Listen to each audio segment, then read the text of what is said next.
Arms sales to Saudi Arabia? No, we don't want to do that. Well, good afternoon. Welcome to the meeting of Salina Heritage Commission. I'd call this meeting to order.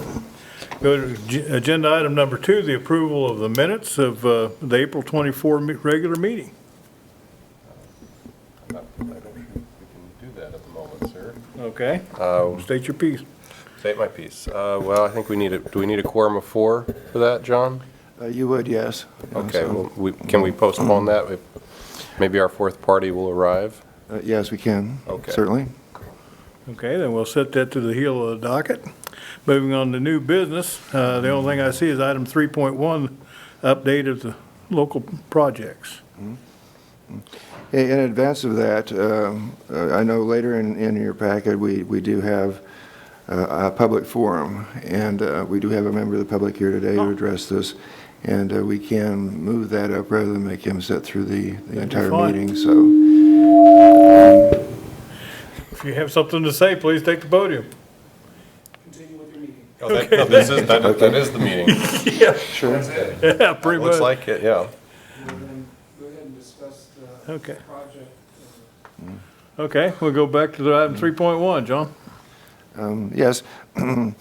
During 2018, 2019, we had a number of local historic preservation activities. Some of these were nominations to the National Register,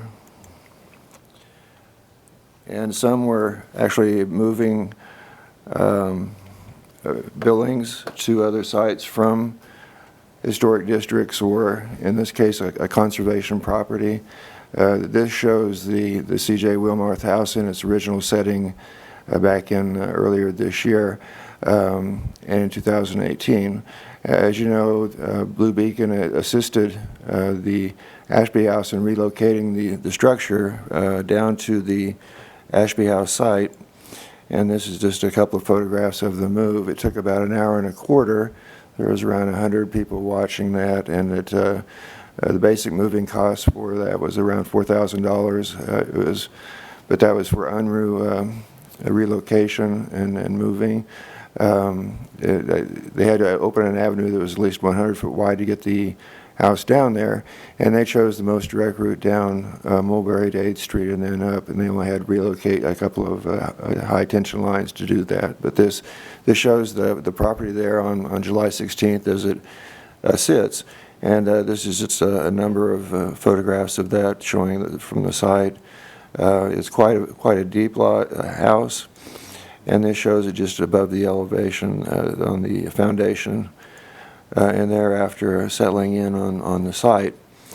But basically that allows the Ashby House site to broaden their outreach programs for displaced families, and it does give them additional bedrooms and bathroom space in the house that was relocated.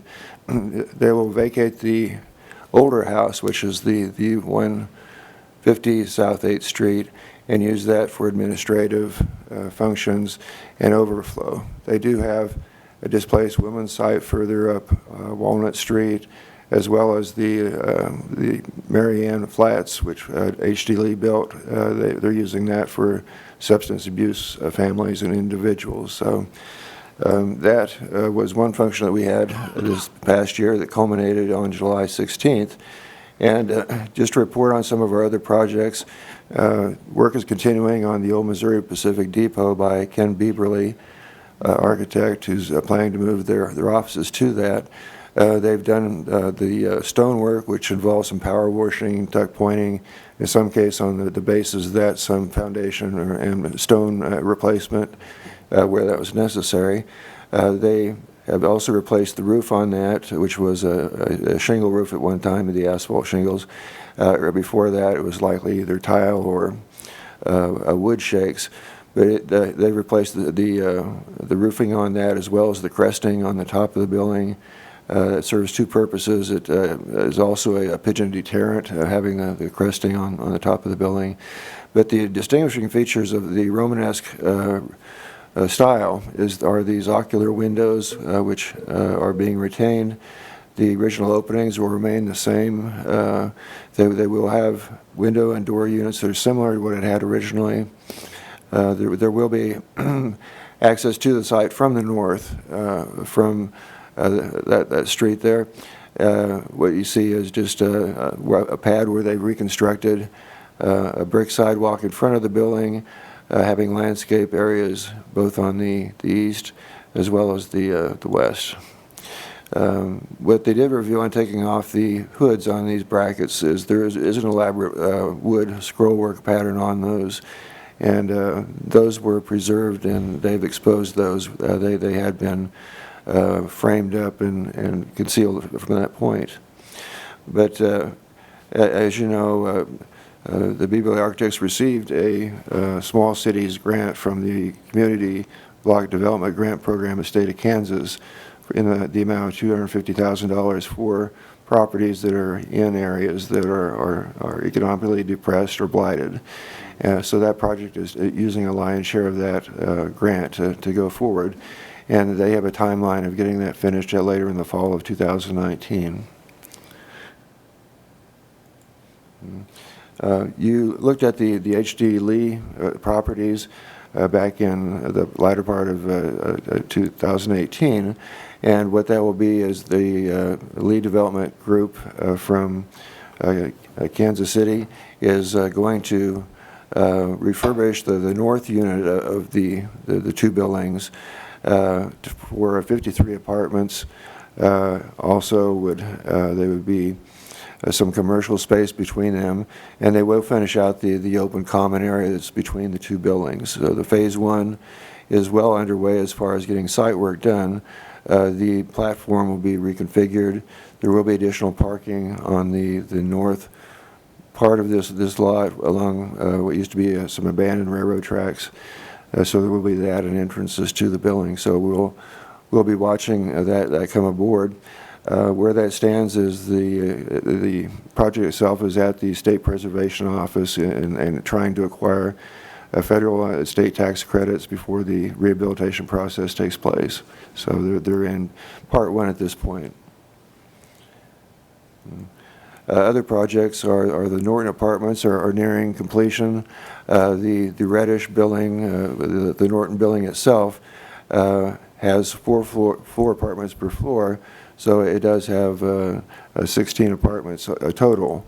And it's well along, it's close to being finished. The only thing that is holding it up is there is a stair in the back, a stair tower that they're working on for the second entrance, which will be necessary before they can occupy that.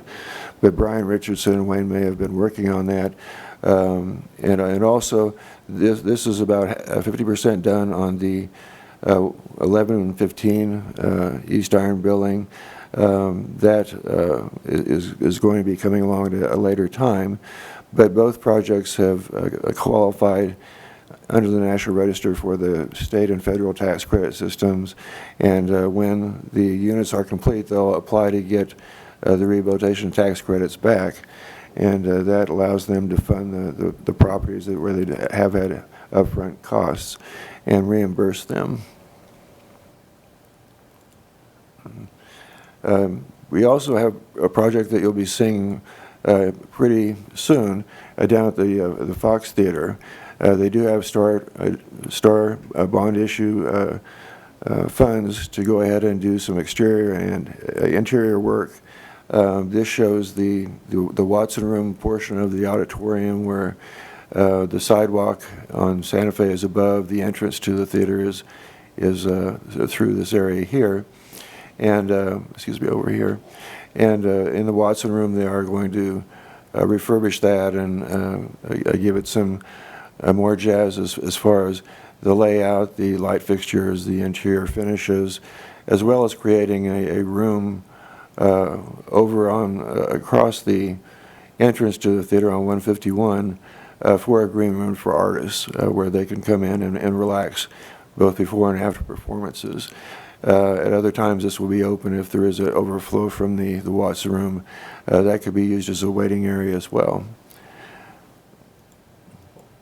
On the second floor, they will be fixing up an apartment which is on the upper second story just before you go to the School of Music building. This is their entrance off Santa Fe here. So that does allow for a caretaker or an artist staying overnight to have some place to locate. It does have a full kitchen and a living area. And also, since the theater itself is very stingy on restrooms, they are going to get 5 additional women's fixtures on this portion of the second floor to allow them to complement the ones they already have existing, which are well undersized. So this is just a photograph of that. This shows the green room that I was talking about earlier, which is the extension of the original Watson room. It flows into this room here. That will be fixed up under the program. And what is completed on that is, since the street project was going along quite well, and the existing stairway at the top of the plans were out of code and would have delayed their project to have further review, they were substituted with the long angular ramp and exit stairs on the south of the auditorium. And because of timing, that had to take place when the street system and the boiler room underneath the sidewalk was being stabilized. So that was very time sensitive. So this board didn't see that particular project, but that was because it was out there in the street right away and part of the streetscape improvements. Things that are on the private property or the exterior of the theater themselves, you will be reviewing. If there's a change, say, in the marquee out front there, or anything that might change the layout of the exterior facade, you'll be seeing that. They are employing a Mid-Continental Restoration from Fort Scott to come in and do more restoration work on the auditorium itself, where there's some paint spalling on the brick, as well as doing some limited brick replacement. Something that isn't part of the project yet, but is under thought, is restoring the original spire of the theater, which is be a step spire having brick and terracotta units, and finish with that angular spire that you see in the historic photographs. That hasn't been funded yet, but that is something that's being mentioned for the future. So those are the projects we've brought before you today. We'd be glad to answer any questions you might have over these or any other projects that we've dealt with recently. One question, you said the restroom is on the second floor of the steeple? Mm-hmm. Let me just go back here.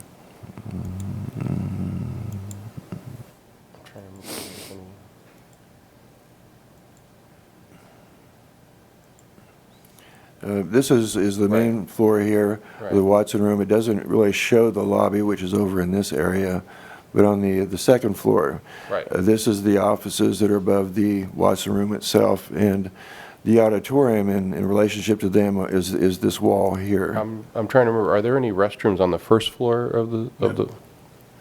So how? There are 3 that are located in the Watson room now. Okay. And then the remainder of the restrooms are located on the mezzanine level, which is the So one the 3 on the floor. Watson room, are those handicap accessible?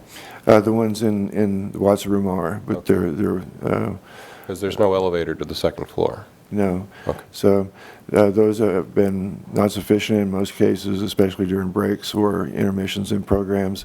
What is going to be done is replacing, putting a new set of fixtures in here, which is in the office portion of the building itself, with access back to the theater. And this is where the business office is now. It occupies this room. This area has historically just been used for storage, but they will be developing an apartment for that. It will be accessed, and it is a second floor apartment, will be accessed from the building to the north, which has the stage house as well as what used to be the school and music building, and it has green rooms and break rooms Right. that are behind the stage itself. Okay.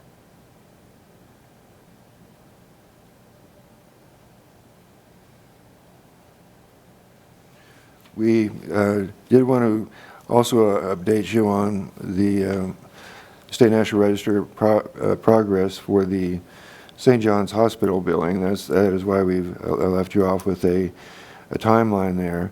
The draft register form was received by our office back in June of 2018.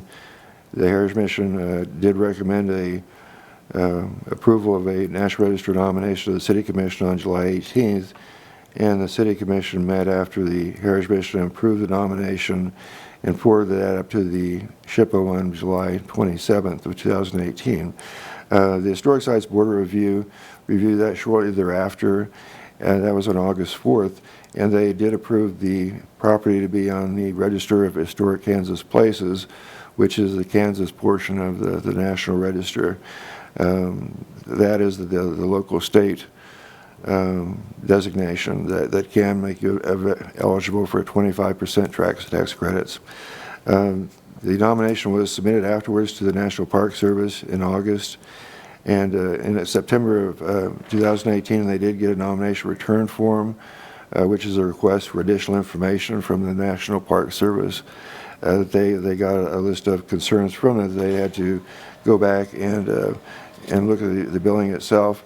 These were primarily where modern additions had attached to the historic additions. They wanted clear photographs and documentations of those areas to see if the historic material was still there, where those connections were. So Rosen Preservation and the State Preservation Office came down and took some photographs, resubmitted the nomination form on March 1st of 2019, and then unfortunately the National Park Service returned the nomination a second time, asking for additional information. So where it stands right now is the state staff is asking the owner developer if they can go down and take additional photographs of the building and additional drawings if necessary to submit with the National Park Service, and that is underway at this point.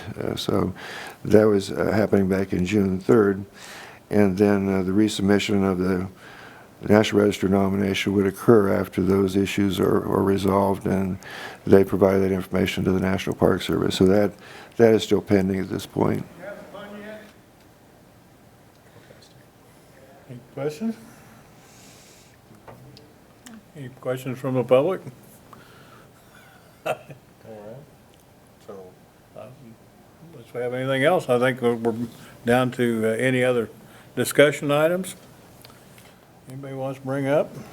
well, I have been in contact with the executive director of the Ashby House.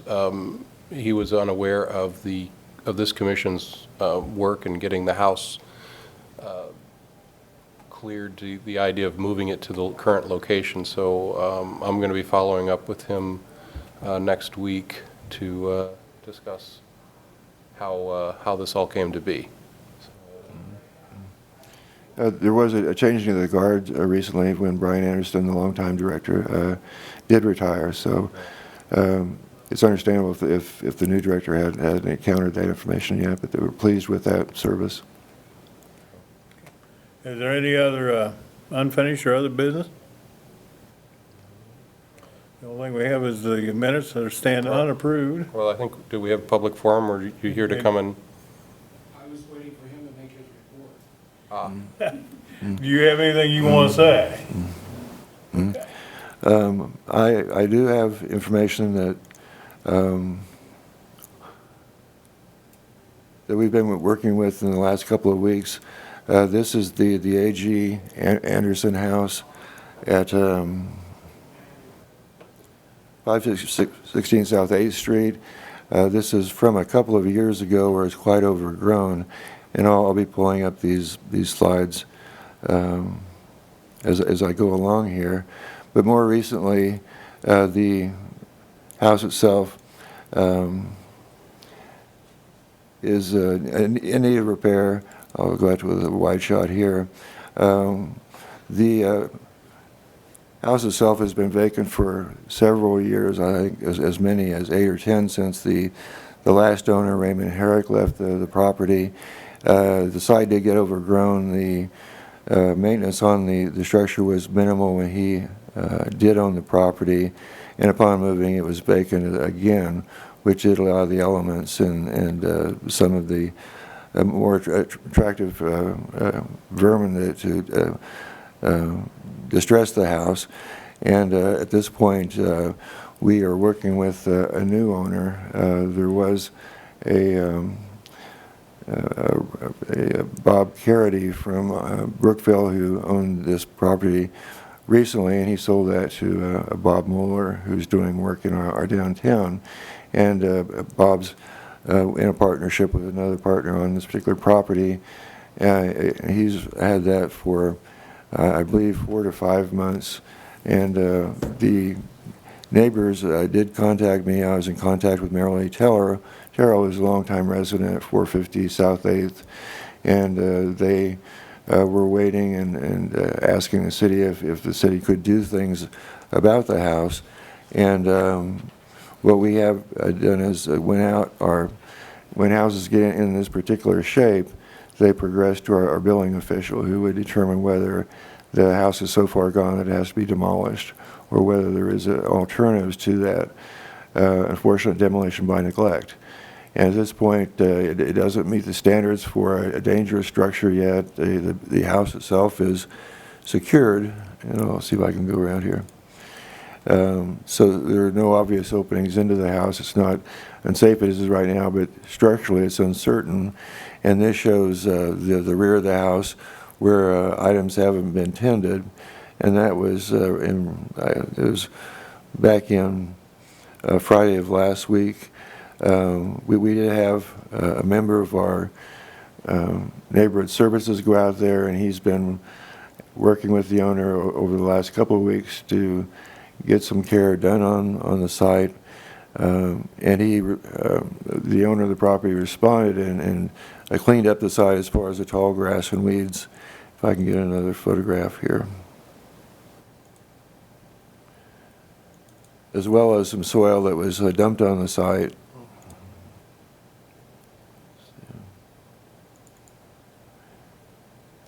And this was what the neighbors were concerned about.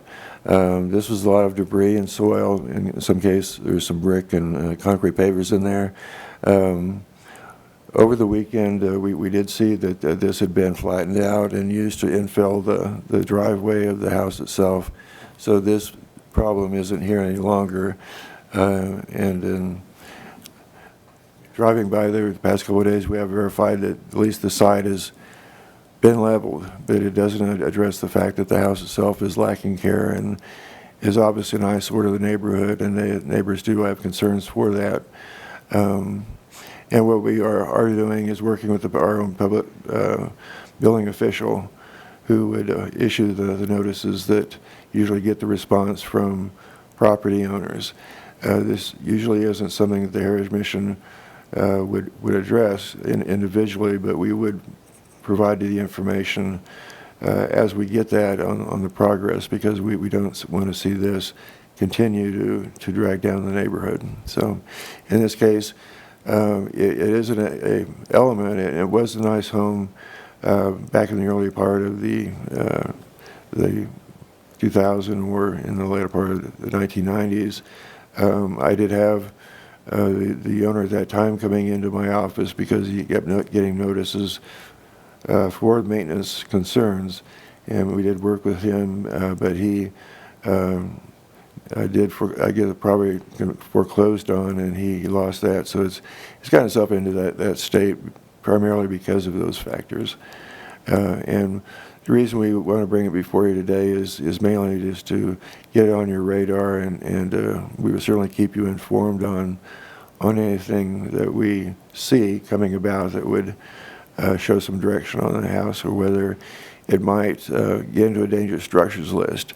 As you recall, we did have a property that was down on South Street, at 9th and South Street, that we worked with and that owner to see if it could get fixed up. Unfortunately, that fell into a cycle where he couldn't actually make it any money on fixing the house up, because it needed so much work it really wouldn't cover that. So in that case, that's one event where the Heritage Mission had to meet and approve a demolition of a home. So we hope that doesn't happen in this case. But I did want to let you know that staff is working to address this at this point. both on the planning issues as well as the neighborhood services arm of the building official. And this home is in the district? It's in the 8th Street, Highland, and Prescott district, yes. This is on 516 South 8th, roughly across the street from the, yeah. And was there a home that was torn down next door to it recently?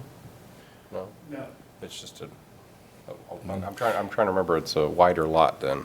It is a wide lot. If you go back to the very first picture that you showed, you want me to come up to the microphone? Okay. We're going to get you up here. Yeah, we're gonna get you here no matter what. That's all right. If you would, please state your name. Brian Fraser, 512 South 8th Street. If you look at the house to the north there, that's my house. This is what I get to look at every day.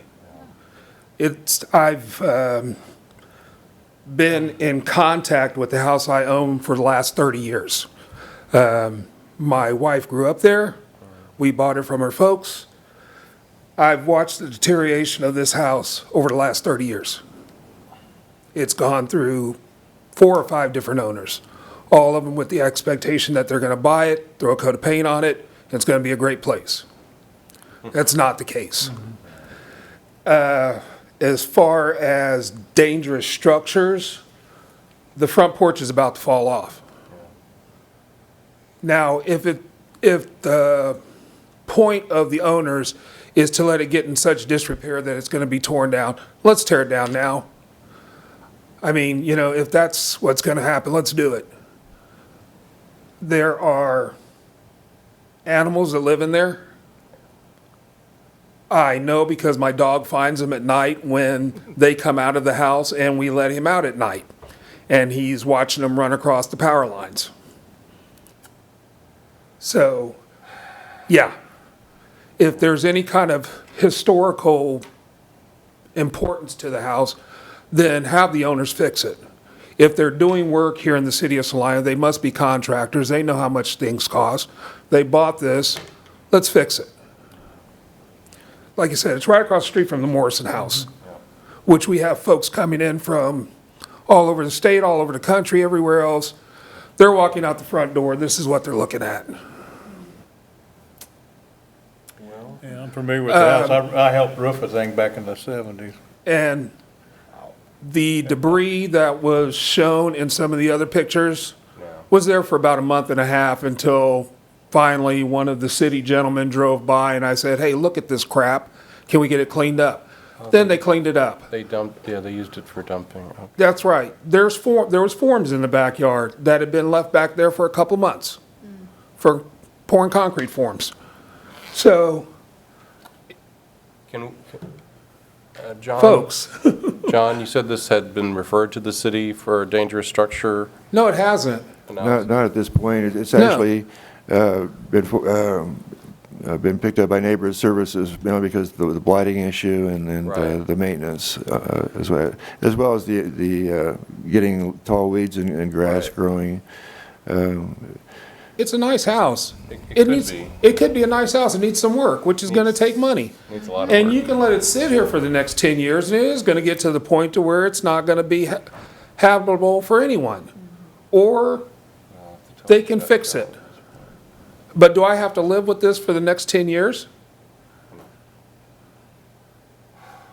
John? It wouldn't be tolerated in any neighborhood.